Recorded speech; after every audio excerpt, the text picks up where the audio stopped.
Eh bien, bonjour à tous et bienvenue sur ma chaîne Clé de Lumière pour ce premier taroscope de l'année 2021. Eh bien, ça y est, on est parti pour la semaine 1.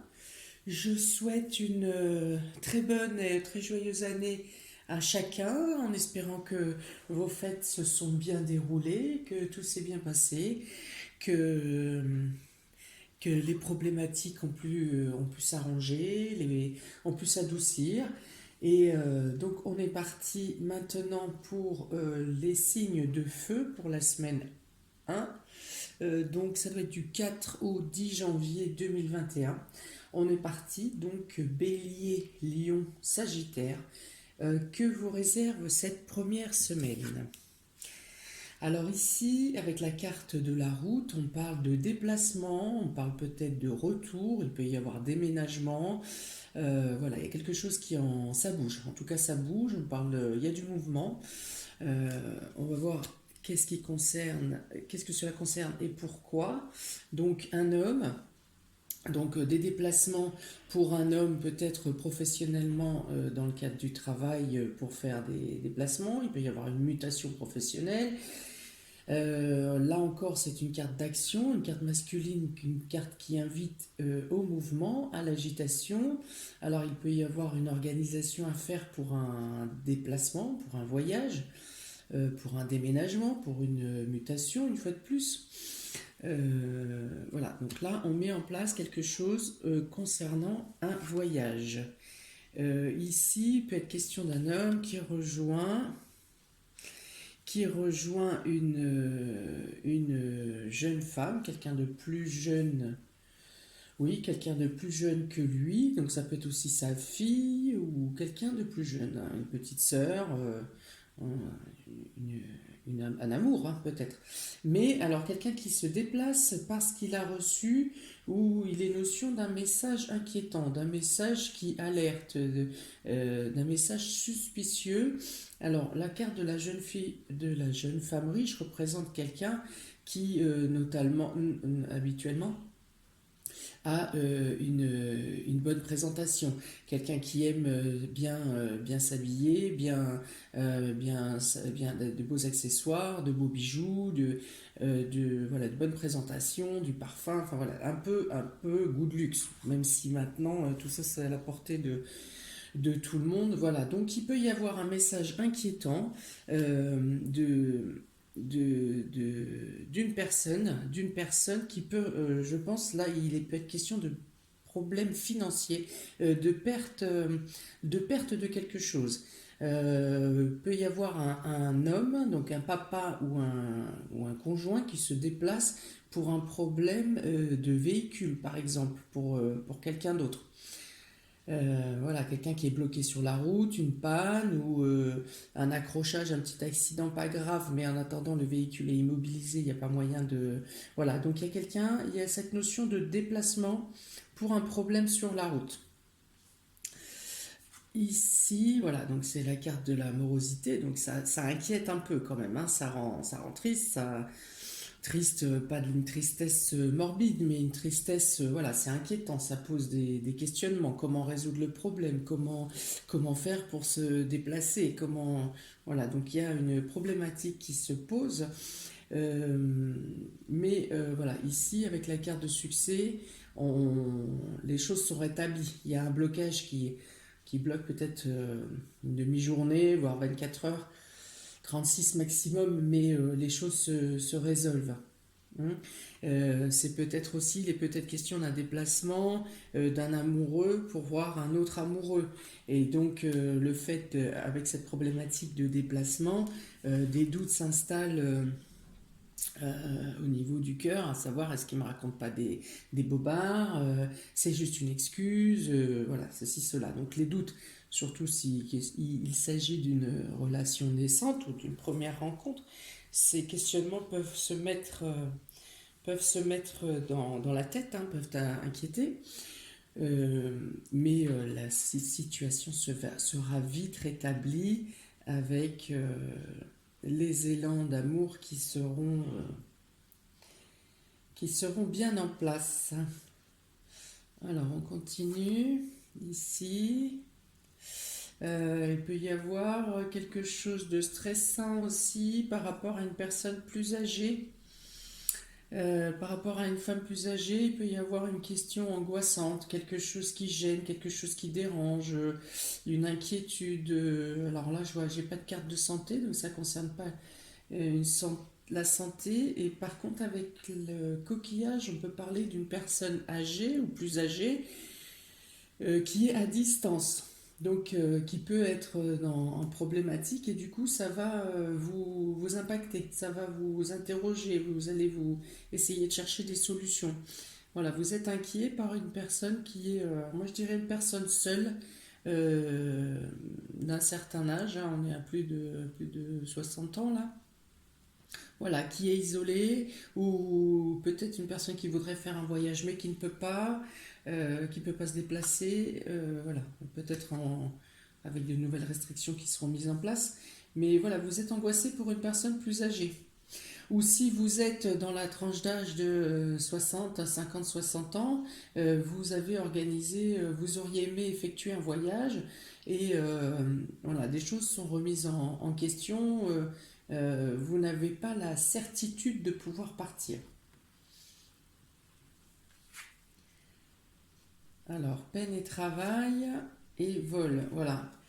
Donc peine et travail et vol ici, pour moi tout de suite avec ces deux cartes, je parlerai de quelqu'un qui se tue au travail, qui s'acharne au travail, qui a une pression, une cadence professionnelle plutôt harassante, hein, plutôt d'arrache-pied, au final le travail, soit votre travail n'est pas reconnu, soit les fruits de votre travail sont récupérés par quelqu'un d'autre, soit on vous a promis, si vous atteignez tel chiffre, telle quantité, telle production, vous aurez une prime ou quoi aux caisses, et au final, eh bien, ce n'est pas le cas.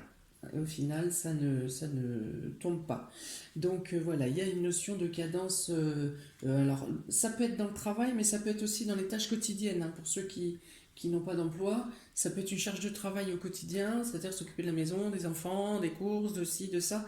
Voilà, c'est un harassement de travail, de charge, hein. Donc c'est aussi au niveau sans être dans le travail. Et dans ce cas-là, le vol peut être le fait que vous n'avez pas de reconnaissance sur le travail que vous fournissez. Il peut y avoir ça. Alors, si je regarde dans ce sens-là maintenant. Voilà, donc il peut y avoir quelqu'un qui attend la visite d'une personne chère, hein, de son chéri, d'un nouveau compagnon, de son papa, d'un frère, qui attend la nouvelle, qui attend des nouvelles et qui attend même la visite de quelqu'un. Et au final, un message vous arrive en disant que peut-être il pourrait y avoir un retard sur cette venue parce que bon, les sentiments sont réellement là, quelle que soit la personne en face de vous, les sentiments sont réellement là, mais justement une charge de travail imprévue est arrivée et que du coup la personne soit ne viendra pas, soit aura du retard ou sera le rendez-vous ou la visite sera reconduite. Euh, Ensuite ici, voyage. Il peut y avoir aussi, pour certains, quelqu'un qui avait programmé un voyage ou un déplacement et qui doit lui aussi soit reculer, soit annuler, reconduire, parce qu'il apprend que justement sa mère ou une personne âgée, une personne, euh, on va dire, pour lequel il a une certaine responsabilité, a un problème à régler.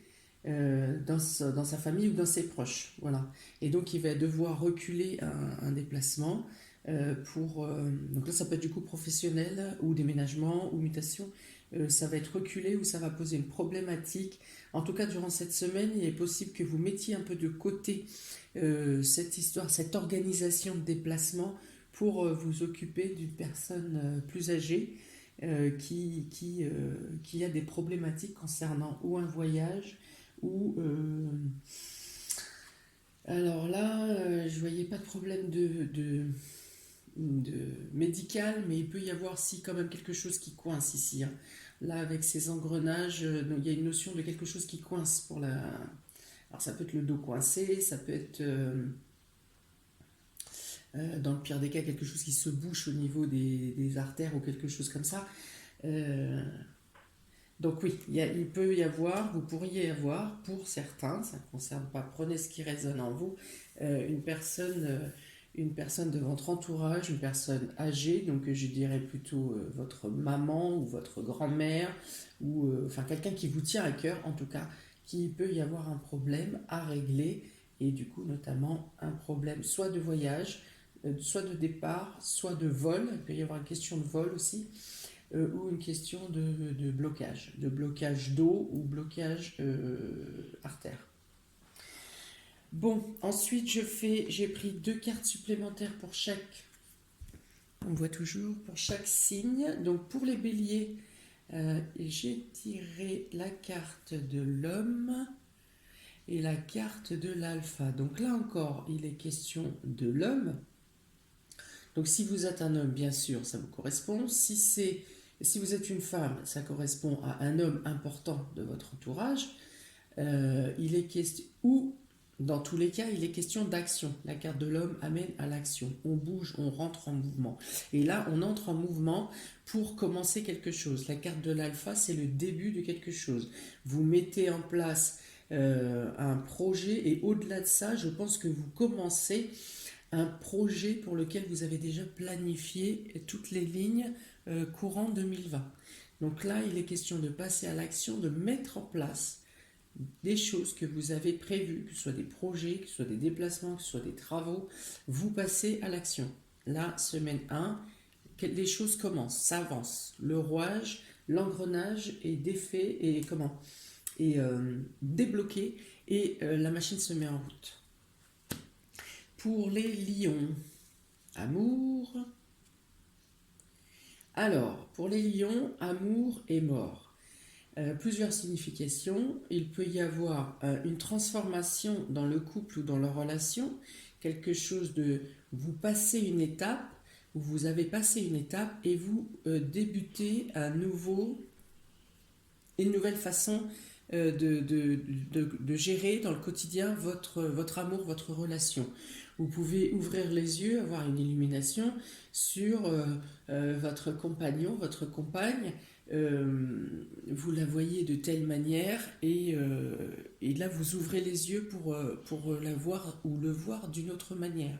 Alors ça peut être aussi, tout aussi bien positive, hein, la carte de la mort, c'est une fin pour une renaissance, c'est une transformation.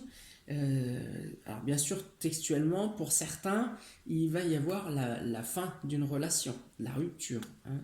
Ça peut aussi textuellement vouloir dire ça, mais pas que.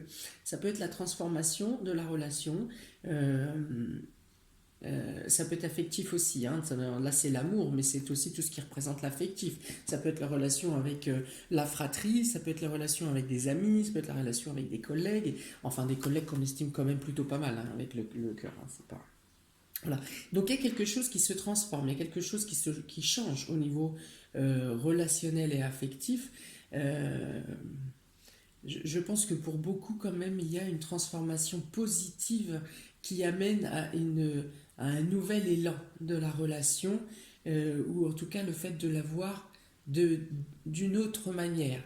Ça peut être tout aussi bien des personnes qui ont commencé, qui se fréquentent depuis quelque temps, qui pensaient avoir juste une relation voilà, un peu légère ou un peu juste profiter des bons moments, et que finalement, à force de vous côtoyer, vous voyez donc la personne d'une autre manière et vous vous dites, ben, finalement, je voudrais bien un peu plus que ce qui était prévu au départ, voilà, à faire quelque chose de plus solide et de plus constructif pour aller plus loin. Voilà, donc je pense que pour les lions, il est notion de ça, pour certains lions. J'espère, vous ne vous retrouverez peut-être pas tous, en tout cas, il y a la notion de transformation et de changement dans le domaine relationnel. Pour les sagittaires, on parle d'équilibre ici, on parle d'équilibre et d'ordre. Donc double carte de balance, d'équilibre. Donc ici, il est question effectivement de ranger, de prendre le temps de classer, de classer mais déjà, d'abord pour rétablir un équilibre feng shui en soi, que ce soit dans votre bureau ou dans votre maison, de retrouver un équilibre. Vous voyez cette droiture sur les deux cartes, c'est vraiment être droit, être centré, être aligné. Et pour ça, il faut passer par le rangement. Débarrassez-vous de ce que vous n'avez plus besoin. Classez et rangez ce qui est essentiel et ce que vous devez garder. Parce que là, il est question de passer ensuite cette première semaine. euh, euh, Par rapport au rangement, au classement que vous aurez fait cette semaine et au vide, parce qu'il faut que vous vous débarrassiez de choses que vous n'avez pas besoin, vous arriverez pour la semaine 2 à accueillir quelque chose de nouveau. Vous passez à une autre étape, vous passez à quelque chose de supérieur. Et pour ça, il faut ranger. Il est question ici de beaucoup de communication. Donc là, il y a des déplacements, bien sûr. Mercure, avec le caddicé, la colombe, on parle de déplacement, donc j'en ai parlé tout à l'heure. Voilà, ici c'est ranger, équilibrer, ordonner, faire le vide. Il est question de communication. Pour certains, il peut être question de parler de contrat, même si c'est pas signé cette semaine. Il y a une communication, il y a un dialogue pour des contrats de travail, des contrats officiels. Ça peut être aussi quelque chose d'officiel, des signatures officielles. Il y a quelque chose de discussion cette semaine pour peut-être signer la semaine 2 ou la semaine 3. Voilà, on ordonne, on range, on équilibre. Il y a beaucoup de stabilité ici et aussi d'équilibre dans la communication. Il y a un échange où chacun entend, écoute et prend, prend en compte la parole de l'autre. Voilà.